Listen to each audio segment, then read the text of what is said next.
After I released the Romulan video, I have had so many messages requesting this one.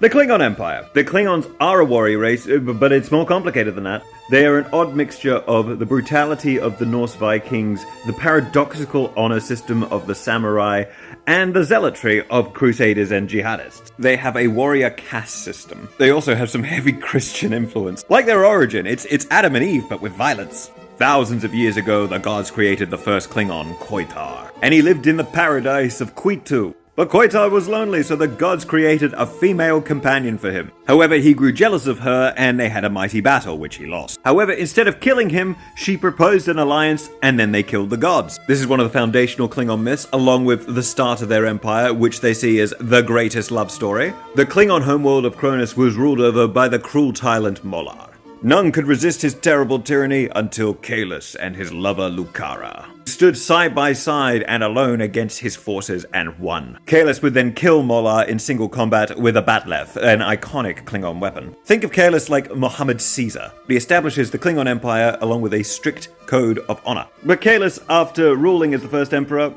left. There was then a series of emperors after him that ruled with absolute authority and an iron fist, as was the Klingon way. And then the Herc arrived. The Herc is just the name that Klingons call them. It means outsider or foreigner. They invaded Klingon territory and committed atrocities. This would establish quite a xenophobic streak in the Klingons. But then they had warp travel, so they could take their warrior culture all around the galaxy. Then the emperors stopped really being a thing, and, it was more of a ceremonial title, and power was really held by the Great Council, which is the 24 noble Klingon families. They were also fighting a very costly war with the Federation, and then the moon of Praxis exploded, and they lost their energy reserves, so they had to sue for peace. Eventually, they would be invited into the Federation, and they accepted, although this divided Klingon society, because this brought about an era of peace, and the Klingons don't like peace. Can't have honorable battle in peace. Basically, you had an extremist faction led by the House of Duras going, "We used to be an empire, man." They wanted to make Klingons great again. Klingon Civil War, bitches! Come back for part 2.